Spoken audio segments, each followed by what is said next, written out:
Tutaj są dwie klamerki trzymające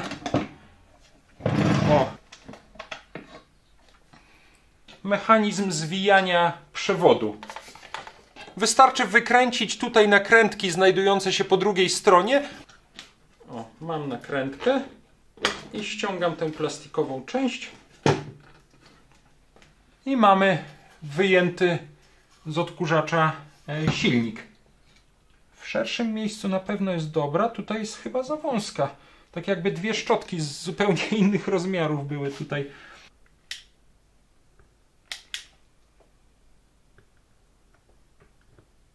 I zobaczmy, szczotki, tak jak mi się wydaje, dotykają komutatora i mamy między nimi przejście.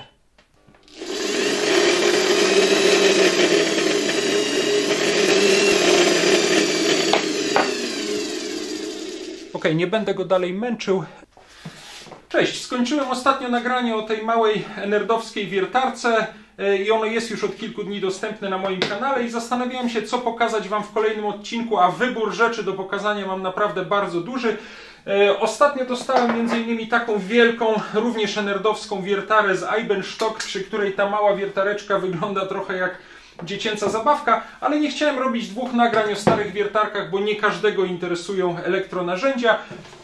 Dostałem też dwa stare polskie transformatory, ten z 1955 roku, drugi z 1963. To będę chciał kiedyś na pewno pokazać. Obiecałem też, że zrobię taki przegląd silników do odkurzaczy czy agregatów ssących typu SK10. Mam takie silniki produkowane chyba w 4 różnych fabrykach, a właściwie w 3 i w jednej pod różnymi nazwami, bo w fabryce wodomierzy we Wrocławiu, w późniejszej fabryce aparatury spawalniczej Aspa mam taki silnik SK10 z zakładów Zelmer i jego odpowiednik produkowany na Węgrzech, no ale to też może obejrzymy sobie następnym razem. Mam taki bardzo fajny silniczek, który pokazywałem już w jednej krótkiej zapowiedzi, produkowany w latach 60. przez krakowską spółdzielnię pracy Wspólnota i prawdę mówiąc o nim bardzo mało wiem, nawet nie jestem pewien, do czego ten fajny, taki żeliwny, ciężki silniczek był używany. Jeżeli wiecie, będę bardzo wdzięczny za wskazówki, bo to mi się przyda do następnego nagrania. Mam też strasznie fajny, chyba 100-letni silnik elektryczny takiej berlińskiej firmy Diabolo Motors, który będę chciał wyczyścić i wypróbować. Pokażę go następnym razem. Mam kilka innych silników, ale wczoraj dostałem akurat bardzo fajną paczkę z takim radzieckim odkurzaczem Ural, wyprodukowanym w 1978 roku. Bardzo dziękuję za ten odkurzacz jednemu z widzów, Michałowi z Krakowa, który zdecydował się przekazać to urządzenie na potrzeby nagrania. I w ten sposób mój problem, czym zająć się w tym odcinku, się rozwiązał, bo ten odkurzacz strasznie mnie ciekawi i bardzo chciałbym go dzisiaj przynajmniej zdemontować. Znalazłem też sporo ciekawych, historycznych informacji o fabryce, czy raczej o fabrykach, które produkowały tego typu urządzenia. Pozwólcie tylko proszę, że troszkę sprzątnę tutaj na moim stole warsztatowym, bo robi się tutaj już naprawdę ciasno, a potrzebujemy jednak trochę miejsca na ten odkurzacz. Wiertarki odstawiam. Silniczek też odstawię. Te dwa silniki myślę, że mogą tutaj zostać, bo one nam nie przeszkadzają. Myślę, że teraz mamy wystarczająco dużo miejsca, żeby zająć się tym odkurzaczem Ural. Najpierw, jak zwykle, rzućmy okiem na taką bardzo ogólną kondycję tego odkurzacza. On jest właściwie w takim stanie, w jakim chyba najbardziej lubię stare urządzenia, bo jest przy nim sporo do zrobienia. Na pewno trzeba go będzie wyczyścić. Dzięki temu odzyska trochę blask. Jest dosyć kompletny, tak mi się przynajmniej wydaje, aczkolwiek brakuje mu tutaj plastikowych kółek. One z pewnością po prostu z biegiem czasu się odłamały. Postaram się je jakoś zastąpić. Brakuje tutaj także chyba, nie sądzę, żeby on był schowany w środku, brakuje takiego wykonanego ze sztucznej skóry pokrowca, który można było naciągnąć na ten odkurzacz i w ten sposób taki Ural stawał się czymś w rodzaju taboretu czy pufy do siedzenia. Nawiasem mówiąc, tak jak przeczytałem w internecie, był to pierwszy, nie jedyny, ale pierwszy radziecki odkurzacz tego typu, na którym właśnie po naciągnięciu takiego pokrowca można było siedzieć.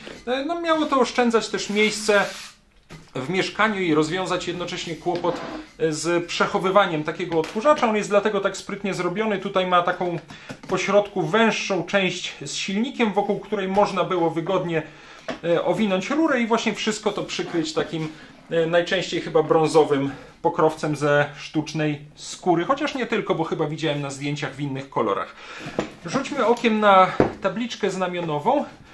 Odkurzacz typu PN600 i to jest bardzo fajne, bo wydaje mi się, że to jest ten pierwotny, pierwszy model odkurzaczy Ural produkowanych od 1973 roku w fabryce. Od razu możemy tutaj zidentyfikować to logo, które widać na tabliczce znamionowej. To jest logo fabryki Ural Elektrociaż-Masz, czyli chyba, jeżeli dobrze to przetłumaczę, to fabryka ciężkich urządzeń elektrycznych, czy ciężkich maszyn elektrycznych.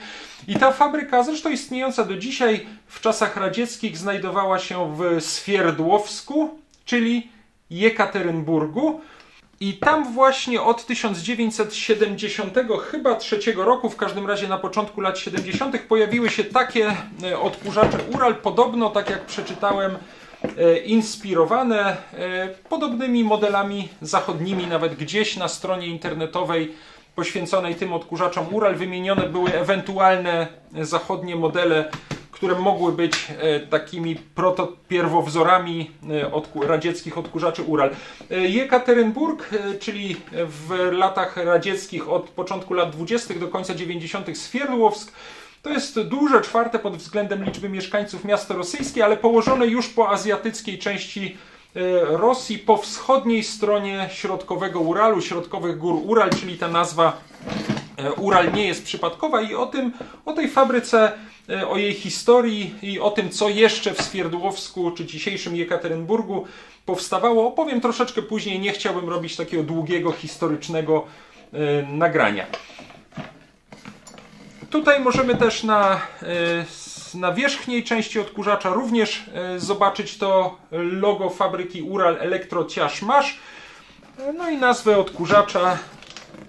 Rozwiniemy może rurę, która jest tutaj w taki sprytny sposób zaczepiana.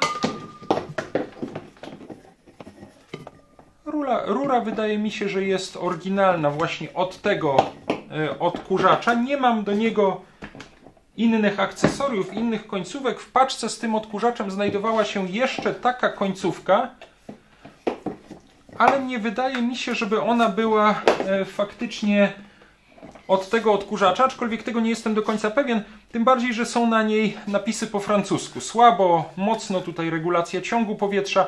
Nie wiem, będę musiał się dowiedzieć. Jest w internecie szczegółowy opis akcesoriów do tych odkurzaczy Ural. Rurę na razie odkładam.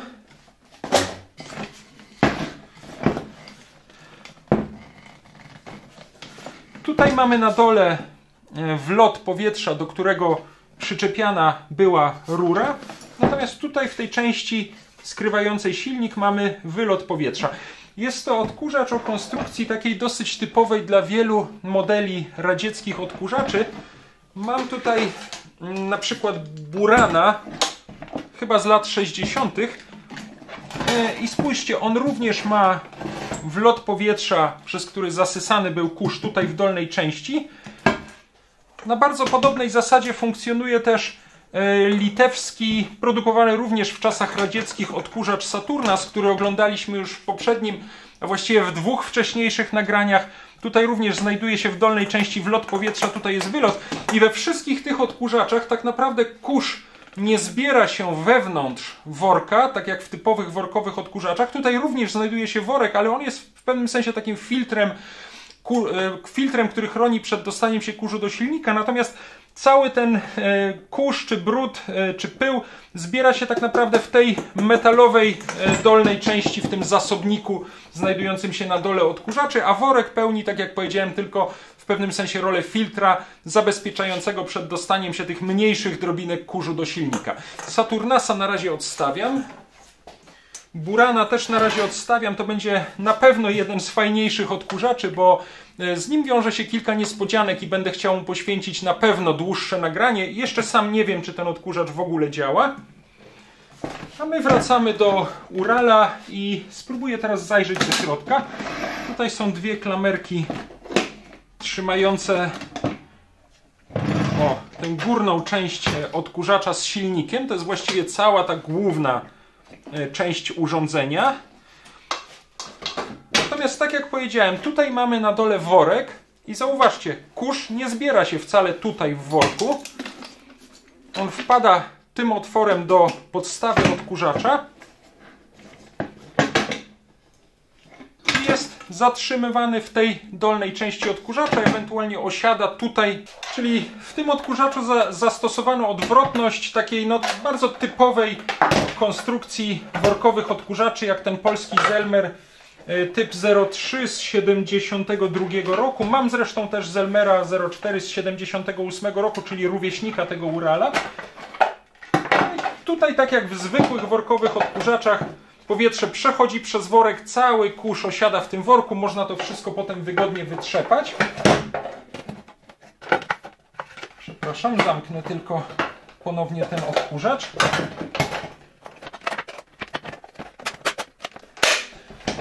Natomiast w Uralu jest to zrobione zupełnie inaczej. Kurz zostaje tutaj w tej części odkurzacza, ewentualnie zbiera się na zewnątrz worka. Nie wiem, która metoda jest wygodniejsza. No na pewno cięższe rzeczy, jakiś piasek czy jakieś drobiny brudu można stąd łatwo wysypać. Z wytrzepaniem tego worka myślę, że jest troszeczkę więcej kłopotu niż w przypadku takich odkurzaczy. No i jeszcze jedna rzecz.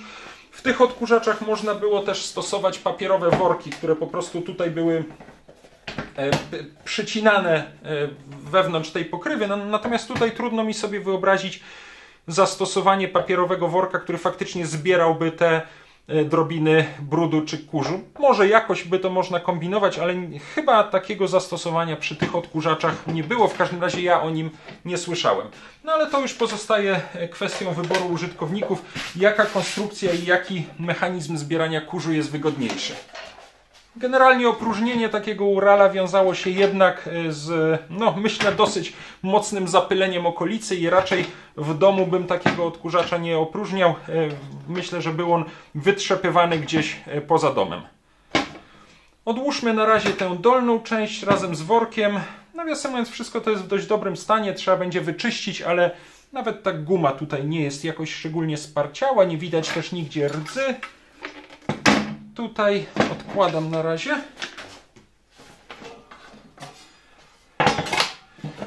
Zobaczmy tutaj górną część odkurzacza. Jest taka duża metalowa pokrywa silnika. Najpierw odkręcę śruby trzymające tę metalową kratkę, pokrywę silnika. Funkcją tej części było, może jeszcze raz to pokażę, po prostu nadawanie kształtu temu workowi. Chodziło o to, żeby silnik nie wessał tej materiałowej części tutaj do środka, nie przyssał się do niej, tylko ta część metalowa tak jakby trzymała ten worek na dystans i dzięki temu kurz mógł się spokojnie zbierać na worku. Może tak przekręcę, będzie po prostu wygodniej.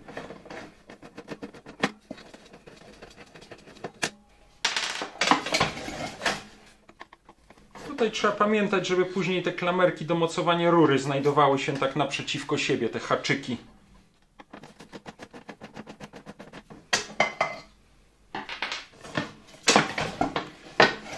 Jeszcze jedna śruba.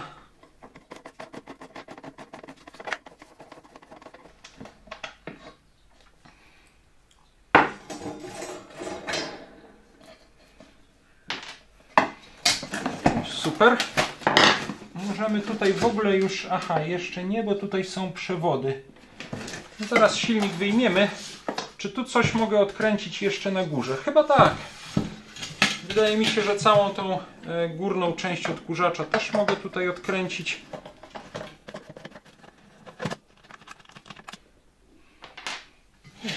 Identyczne śruby jak te trzymające tę część. Ok.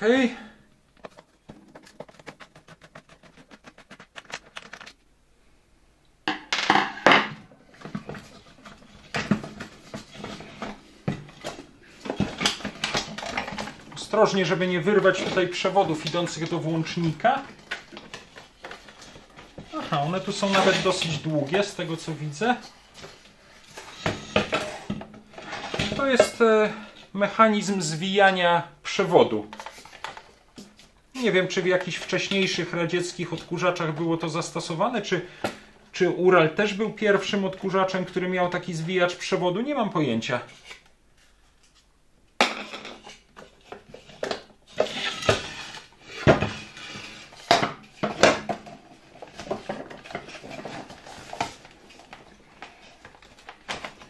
Tutaj widzę, że wtyczka prawdopodobnie gdzieś pękła izolacja, bo była izolowana.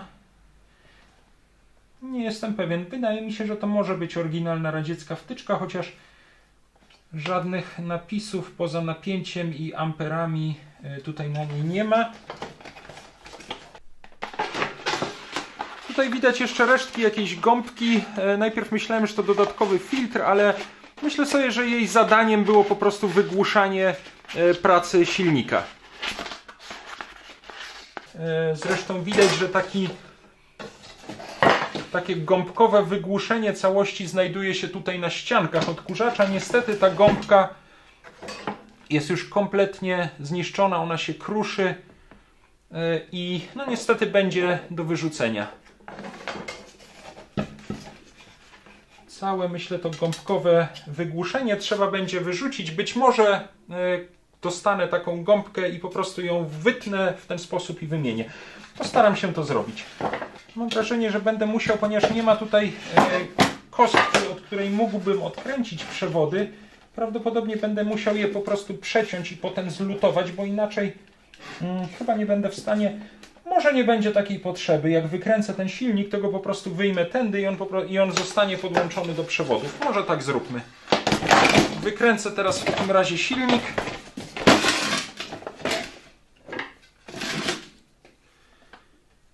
Uwaga, tutaj chciałem zrobić jedno małe uzupełnienie już na etapie montażu filmu. Żeby wyjąć ten silnik z odkurzacza, zacząłem wykręcać te długie śruby, ale to jest błąd. Nie powinienem tak robić, bo te śruby trzymają jednocześnie, tak jak tutaj widzicie, pokrywę turbiny silnika i ich wykręcenie do wyjęcia silnika z odkurzacza absolutnie nie jest konieczne. Nie róbcie tak, demontując ten odkurzacz. Żeby wyjąć silnik z odkurzacza, wystarczy wykręcić tutaj nakrętki znajdujące się po drugiej stronie, wyjąć całe te takie plastikowe, nie wiem, zatyczki i wtedy bezpiecznie można już ten cały silnik z obudowy wyjąć. Natomiast te śruby można oczywiście odkręcić, ale już demontując cały silnik, na przykład do czyszczenia tej turbiny. Być może zrobimy to w jakimś kolejnym nagraniu. Na szczęście bardzo szybko się zorientowałem i przestałem te śruby wykręcać. Zająłem się już wykręceniem tutaj tych nakrętek znajdujących się po drugiej stronie. Taka uwaga, o której warto pamiętać podczas demontażu tego odkurzacza. Ja to robiłem po raz pierwszy, więc jakoś tak na pierwszy rzut oka do tego nie doszedłem, ale na szczęście, tak jak mówię, dosyć szybko zorientowałem się, jak ten silnik się wyjmuje.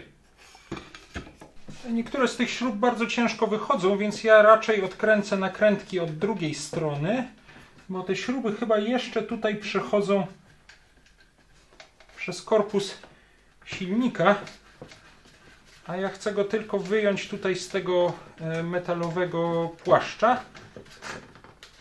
O! To mam zdjęte. Czyli tak, tu jest śruba z podkładką. Jest taka gumowa podkładeczka i to tak jakby przechodzi przez ten metalowy korpus. Ok. Sobie tak położę, jak to powinno być potem zmontowane. Tutaj podkładka i śruba. Ok.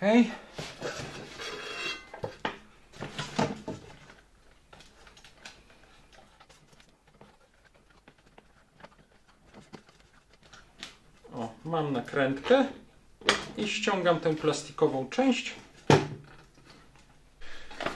Jeszcze tutaj ostatnia nakrętka mi została. Tutaj będzie mi chyba wygodniej wykręcić ją kluczem.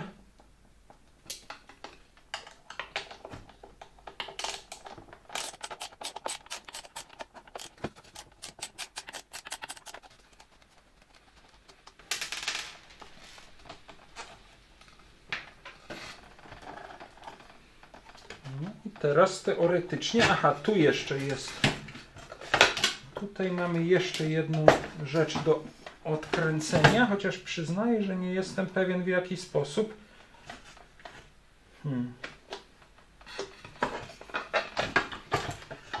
Już nie, silnik już powinien tutaj wychodzić, ale on jednak nie przejdzie mi tutaj nigdzie. Chyba będę musiał jednak ten silnik tak jak myślałem, po prostu odlutować tutaj od przewodów. No bo tutaj też on jest wszędzie przylutowany, także nie będę w stanie go inaczej wyjąć. Przyznaję, że wolę odkurzacze, w których jest kostka i można wygodnie przewody po prostu od kostki odkręcić, a nie trzeba ich przecinać. No ale tutaj nie bardzo mam. Może tutaj zaraz rozmontujmy jeszcze tę część odkurzacza.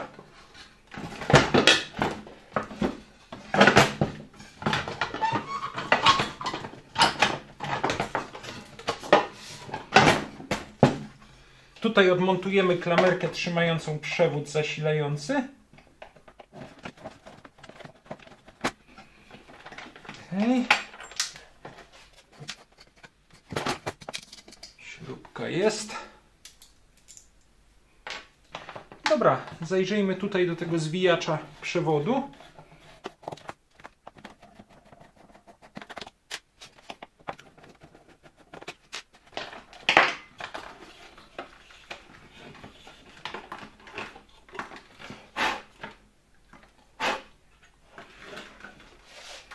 Aha, czyli tutaj są takie styki. Dobra.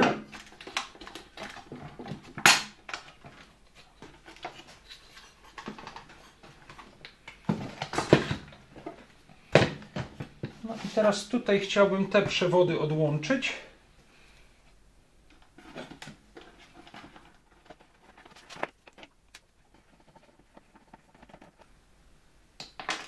No i tutaj mam cały włącznik.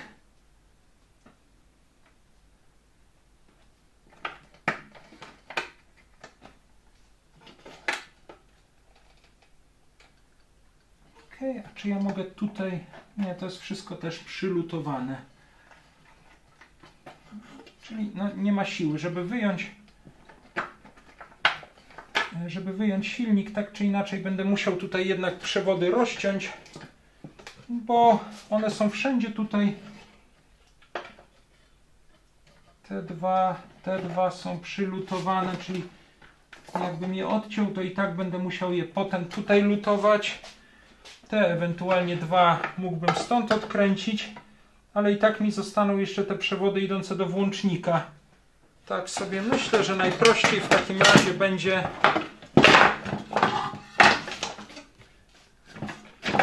przeciąć te przewody tutaj na tej wysokości, bo ja je sobie tutaj później bez problemu zlutuję, albo nawet połączę je przy pomocy jakiejś szybkozłączki czy kostki, żeby móc to wygodnie ewentualnie przy kolejnym wyjmowaniu silnika rozłączyć. No tak czy inaczej, żeby wyjąć silnik, musiałbym gdzieś rozlutować albo przeciąć przewód, więc ja je sobie przecinam tutaj, bo będzie mi to później najwygodniej połączyć i nie ma potem problemu. W ten sposób będę mógł tutaj zaraz wyjąć silnik. Aha, to jest ten przewodzik. Dobra, to jego już nie muszę odcinać. I ten będę mógł tutaj odkręcić. Dobra. Ok, ten przewód mogę tutaj po prostu wysunąć.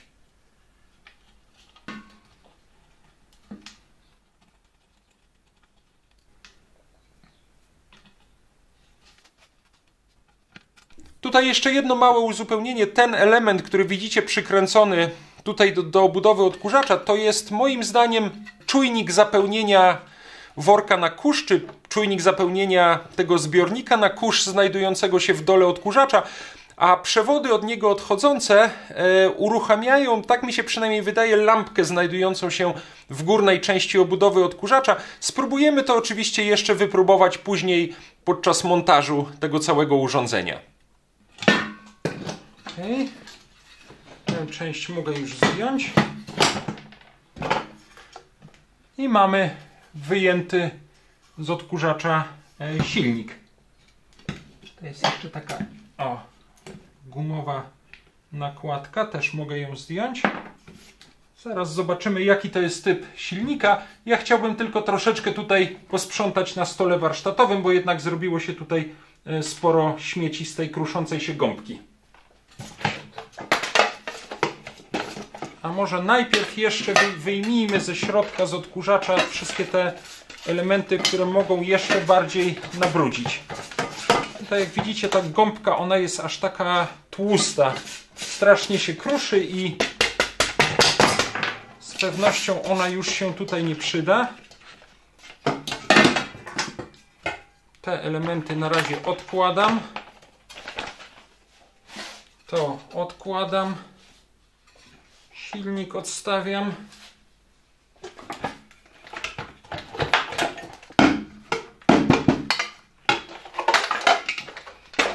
Też.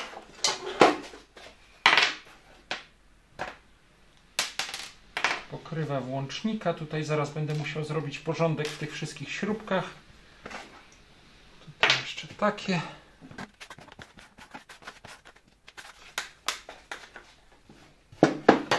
Sprawdzam, czy nie zaplątała się tu jeszcze gdzieś jakaś śrubka, ale chyba nie. Dobra.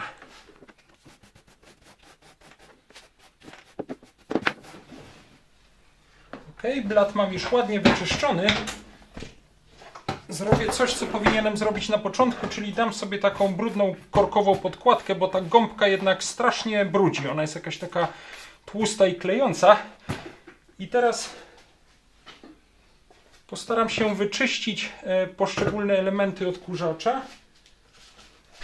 Myślę sobie, że w czasie, gdy będę czyścił ten odkurzacz, jednocześnie opowiem Wam troszeczkę o jego historii. Ural jako nazwa odkurzaczy radzieckich pojawiła się właściwie znacznie wcześniej niż lata 70., bo nazwę Ural model PR1 nosił odkurzacz, który pojawił się gdzieś na początku lat 50., był wykonany z bakelitu i był odkurzaczem ręcznym.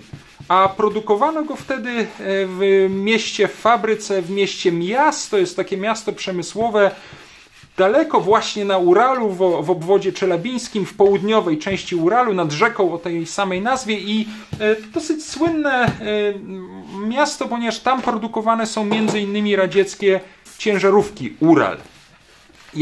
Jak przeczytałem w internecie, ten pierwszy model Urala ręczny wykonany z bakelitu był konstrukcyjnie bardzo podobny i oparty o model niemieckich odkurzaczy Progress z fabryki Mauzi Pfeiffer w Stuttgarcie. Z tymi odkurzaczami Progress mieliśmy już do czynienia, aczkolwiek nie z modelami ręcznymi. Takiego, przyznaję, jeszcze nie widziałem i bardzo chętnie taki odkurzacz, o który oparty, czy z którego skopiowany został Ural, bardzo chętnie bym taki odkurzacz kiedyś znalazł.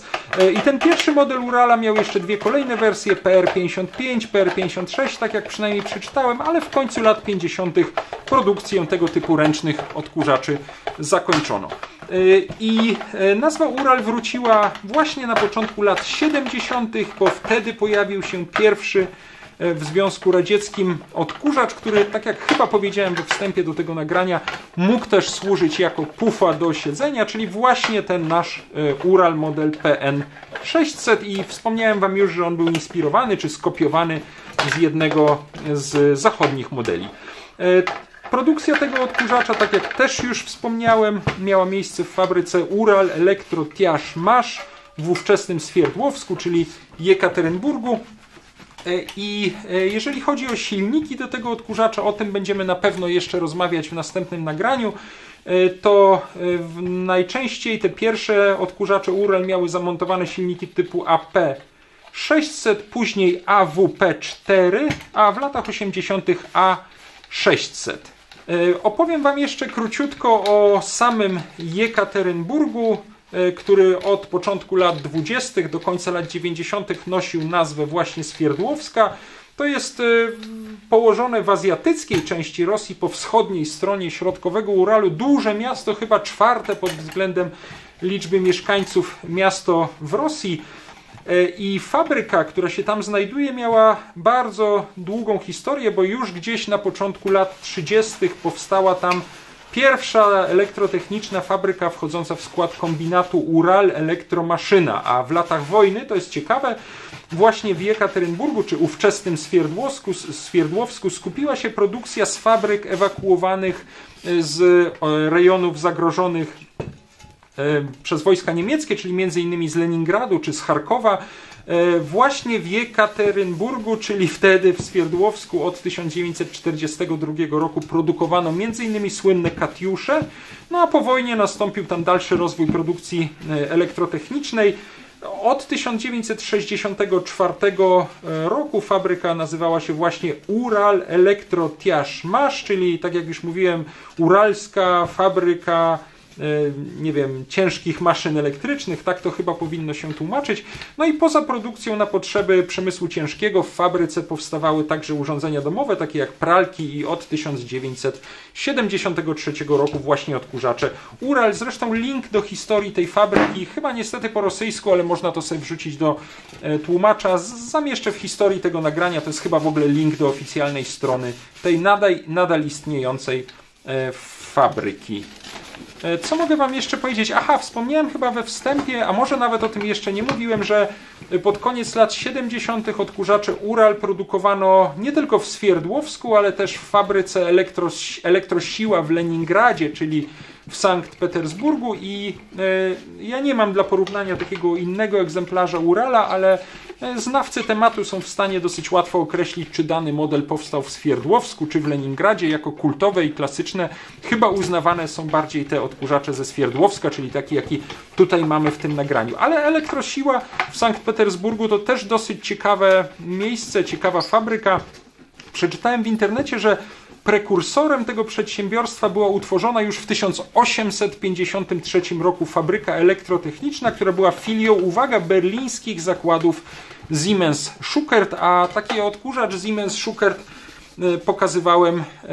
pokazywałem już co najmniej w jednym nagraniu, a na pewno będę miał jeszcze w innym.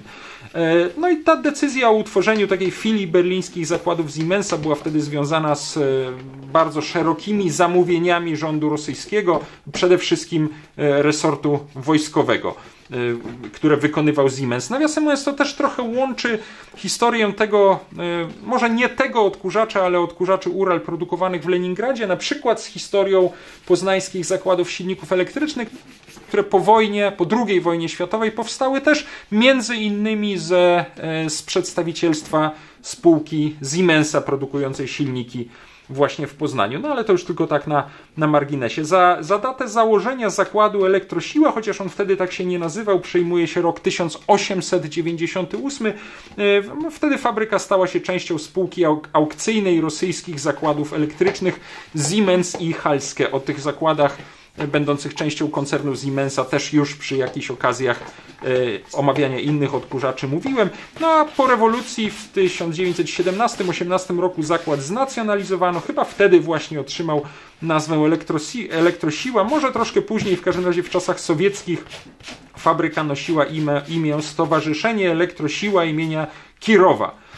A po II wojnie światowej zakład był zaangażowany, to jest może też ciekawe, w pracę nad projektem nuklearnym Związku Radzieckiego. Trzeba by dokładniej poczytać, jakie elementy, nie wiem, broni nuklearnej, czy pewnie wtedy reaktorów jądrowych produkowano w tym zakładzie. W czasach sowieckich przede wszystkim produkowano tam generatory dla elektrowni, między innymi dla elektrowni wodnych w Wołchow, Dniepr i Rybińsk. No ale myślę także, że jakieś elementy generatorów dla elektrowni jądrowych. No i także produkowano w Leningradzie wersję odkurzaczy Ural. Przeczytałem też jeszcze, że pod koniec lat 80. i jednocześnie blisko upadku Związku Radzieckiego pojawił się jeszcze model Ural 3, a na początku lat 90. Ural 4. który był chyba... Aha, a ostatnim modelem tej serii Ural pod koniec lat 90. było, ile przeczytałem, Ural 9. Chociaż istniał też jeszcze podobno jakiś rzadki model Ural 11, ale to już są stosunkowo, powiedzmy, nowe odkurzacze, znacznie nowsze od tego, który dzisiaj mamy na stole warsztatowym.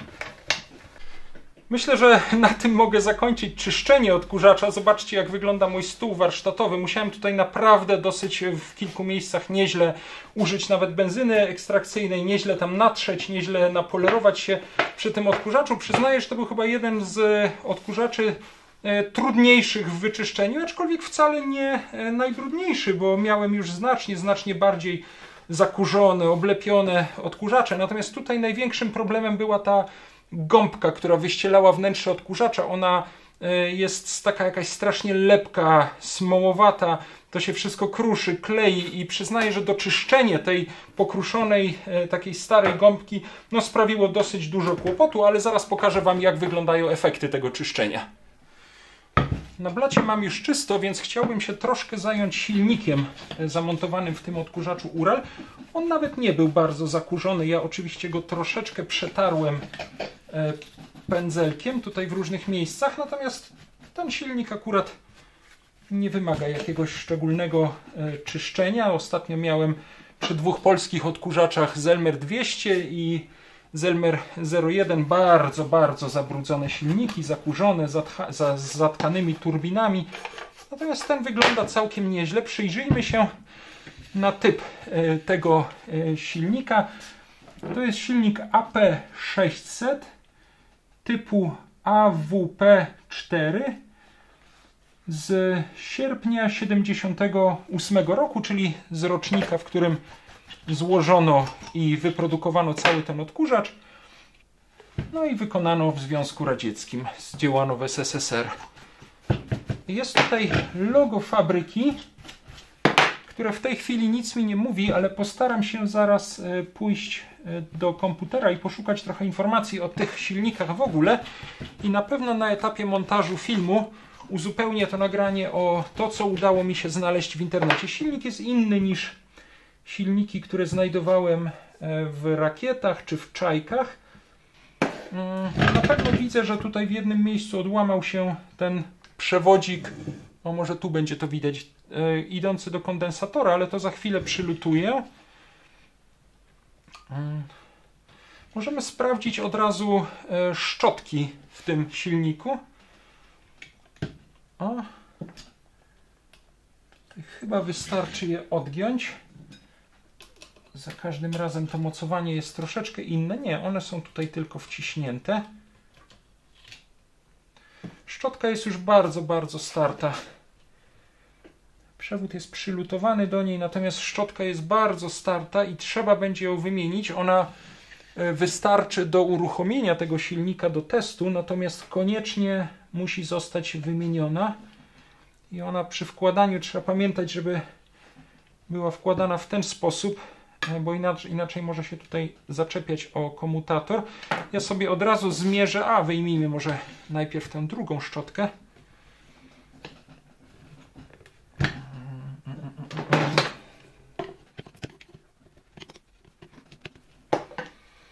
Okay. No, ta jest sporo lepsza. Troszkę zbliżenie zrobię. Sprawdźmy miarką wymiary tych szczotek. Wyzerowana, dobrze. Szerokość szczotki 8,5, tutaj 8,40 pokazuje. W węższym miejscu 6, tutaj 5,95 pokazuje. No tak, 8,5 na 6 mm. A tutaj na wszelki wypadek jeszcze raz wyzeruję, tak.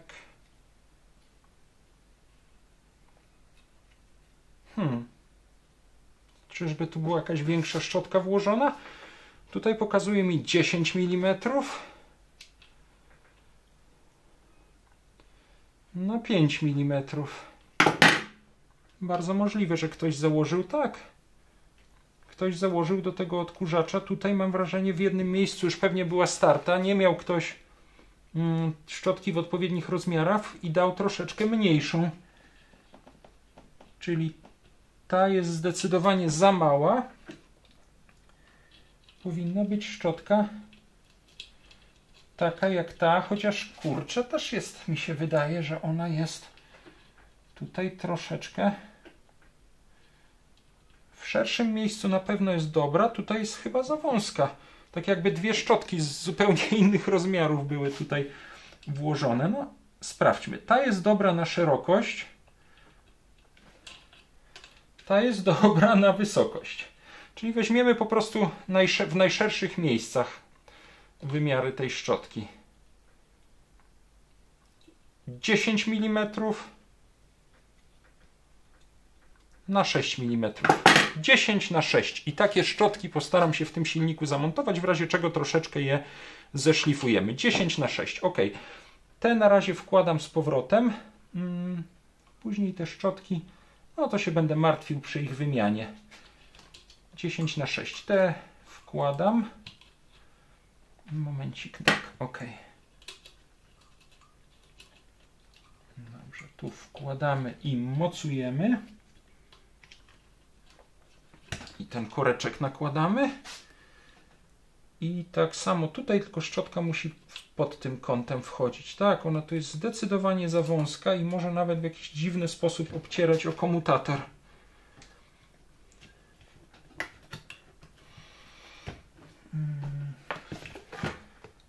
Czy ona w ogóle dotyka teraz komutatora, czy chyba nie? Chyba się tam gdzieś zablokowała.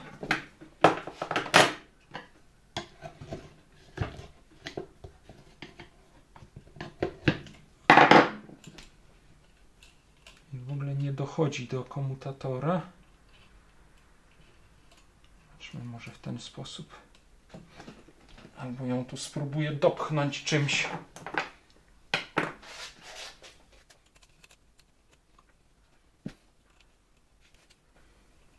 No, bo bez szczotki nie uda nam się zrobić testu tego silnika. No moment, może ja mam jakieś takie.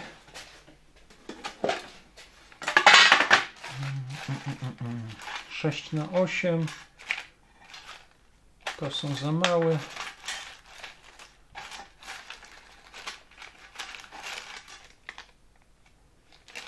No nie mam tak dużych szczotek.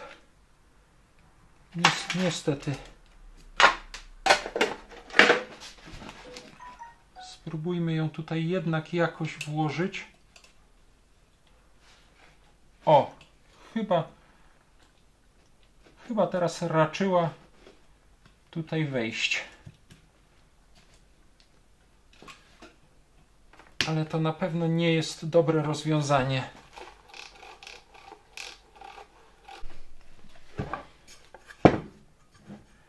Teraz spróbuję tutaj szybko przylutować ten odłamany przewód od kondensatora.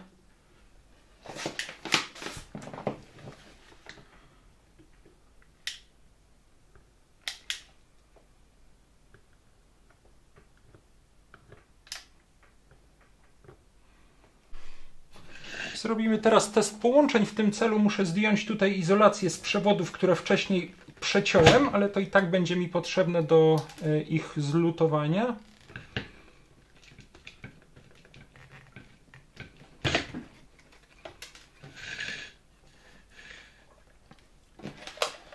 Teraz postawię sobie tutaj miernik. I zobaczmy, szczotki, tak jak mi się wydaje, dotykają komutatora. I mamy między nimi przejście. To jakiegoś przejścia na obudowę silnika nie ma.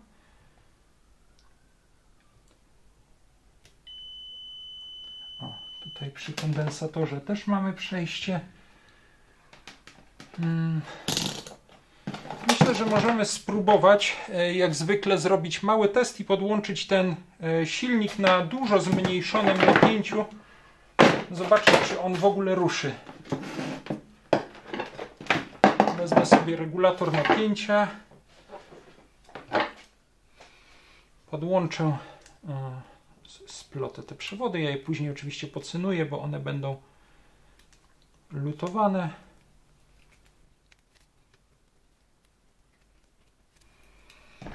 Dobrze, i teraz przewód zasilający podłączę.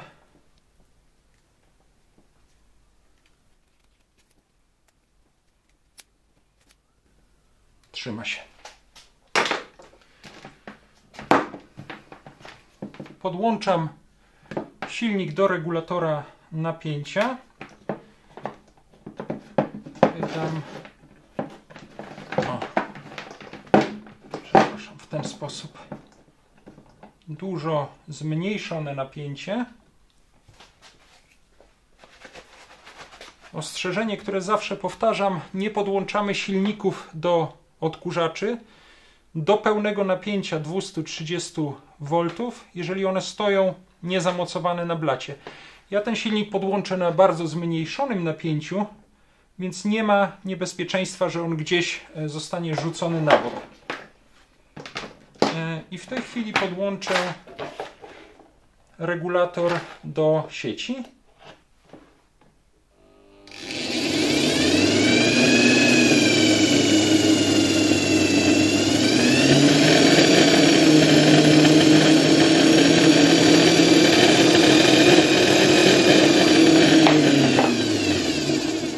Silnik w tej chwili działa bardzo głośno, bo ten blat strasznie rezonuje, ale ustawmy go może na takiej gumie od innego odkurzacza, która powinna go tutaj troszeczkę amortyzować.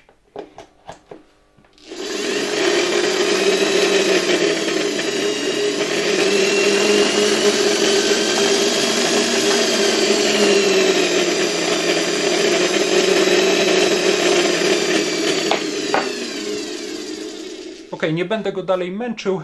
Na pewno bardzo nieładnie tutaj te szczotki, zwłaszcza ta jedna niepasująca, chodzą. I moim zdaniem też tutaj bardzo słychać łożyska w tym silniku. Nawet zaraz do jednego z tych łożysk zajrzę. Ważne, że chodzi, działa, natomiast no na pewno będzie jeszcze wymagał sporo pracy, żeby doprowadzić go do lepszego stanu. Przede wszystkim wymiany szczotek i prawdopodobnie wymiany łożysk. On jest odłączony w tej chwili. Tak, zajrzyjmy tutaj do łożyska.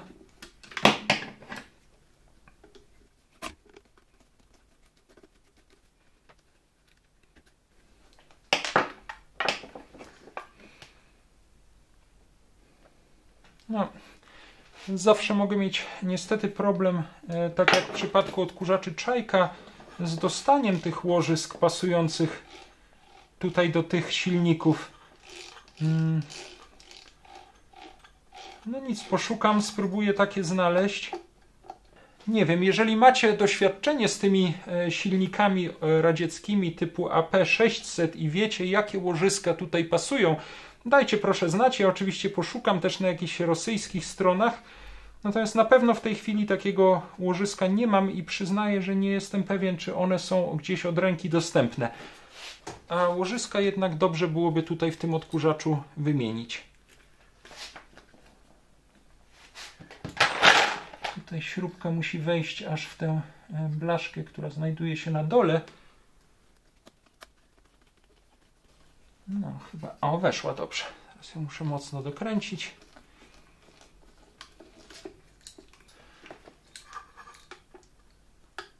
Aha, ona wchodzi tylko tak częściowo i tutaj w ten sposób amortyzuje.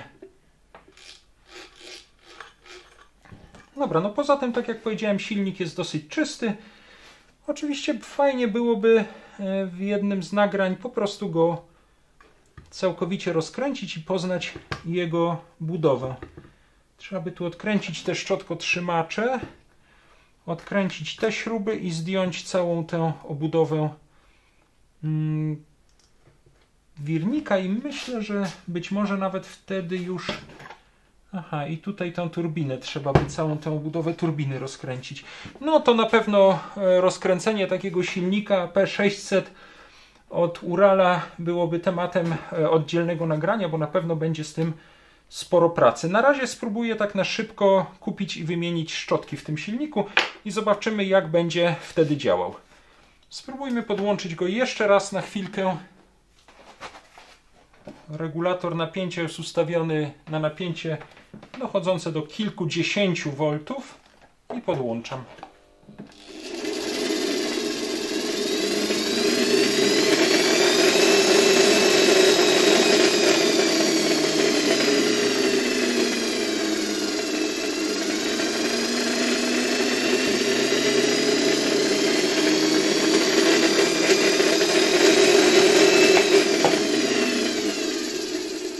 Głośno chodzą te łożyska. Tutaj jedna z tych szczotek praktycznie w ogóle nie iskrzy, natomiast ta druga, która jest taka trochę przekrzywiona, nic dziwnego z niej tutaj też nie jakoś nadmiernie, ale jednak jakieś iskrzenie widać. Ojej. Dobra, nie będę tego silnika dalej męczył. Cieszę się w każdym razie, że jest sprawny. No i tutaj jest jeszcze ta taka gumowa nakładka, którą widzieliśmy podczas demontażu, również z napisem zdziełano w SSSR, wyprodukowano w Związku Radzieckim.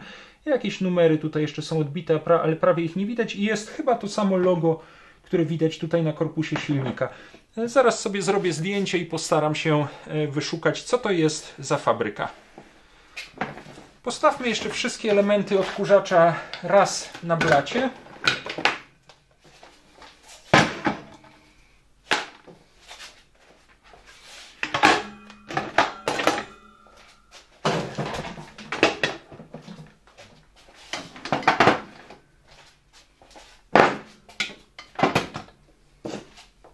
Tak jak wspomniałem, podczas demontażu tego odkurzacza, już na etapie montażu filmu poszukałem troszeczkę informacji o tym agregacie ssącym, czy silniku do odkurzacza Ural.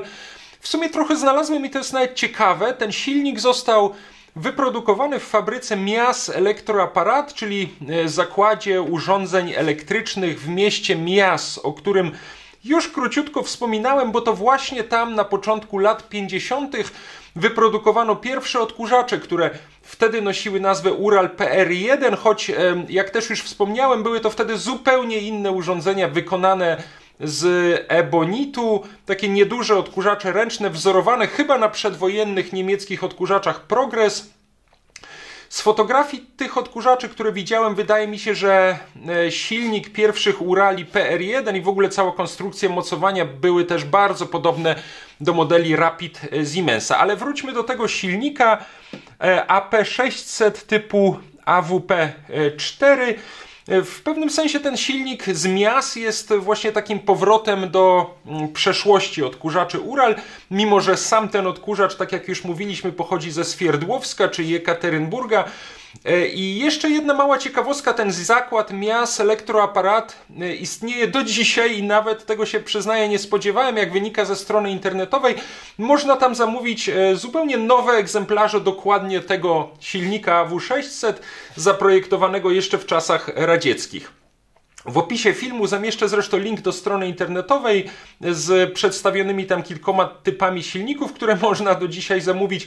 No i jest tam dokładnie wymieniony też ten silnik AW600 typu AWP4 i tego rodzaju silniki pasują do bardzo, bardzo wielu starych radzieckich odkurzaczy. Czyli jest to kolejne ciekawe urządzenie i koniecznie poświęcę temu silnikowi, jego dokładniejszemu przeglądowi oddzielne nagranie.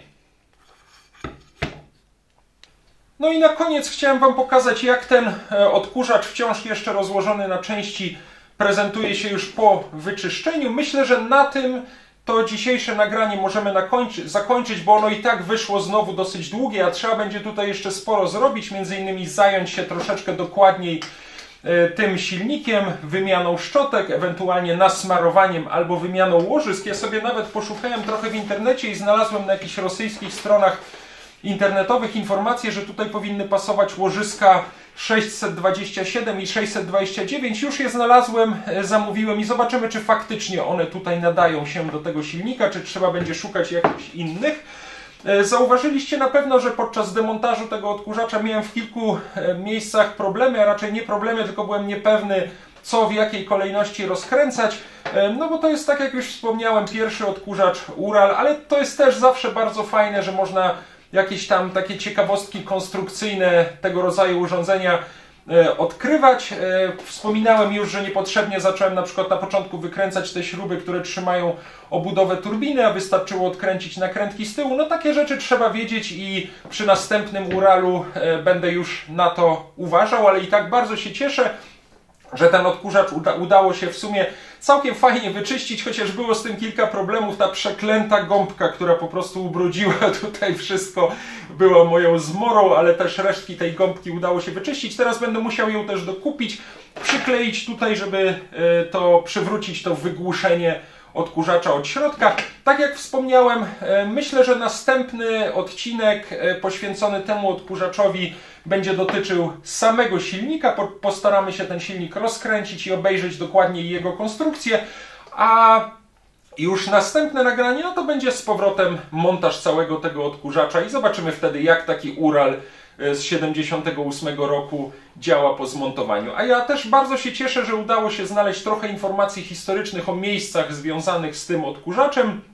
I jak widzieliście, takie stare urządzenia są w sumie niezawodne, bo jak się tam zacznie grzebać gdzieś w tej ich historii, to można wyszukać informacje, które łączą je z innymi starymi, pozornie zupełnie wyprodukowanymi gdzie indziej i przez inne zakłady urządzeniami, a w przypadku radzieckich urządzeń, które często były kopiami jakichś starych, przedwojennych, zachodnich i nie tylko przedwojennych, zachodnich urządzeń, te związki można bardzo często znaleźć. Bardzo dziękuję Wam za dzisiaj. Dziękuję jeszcze raz Michałowi z Krakowa za przesłanie tego bardzo fajnego odkurzacza do moich zbiorów i umożliwienie zrobienia tego nagrania o odkurzaczu Ural.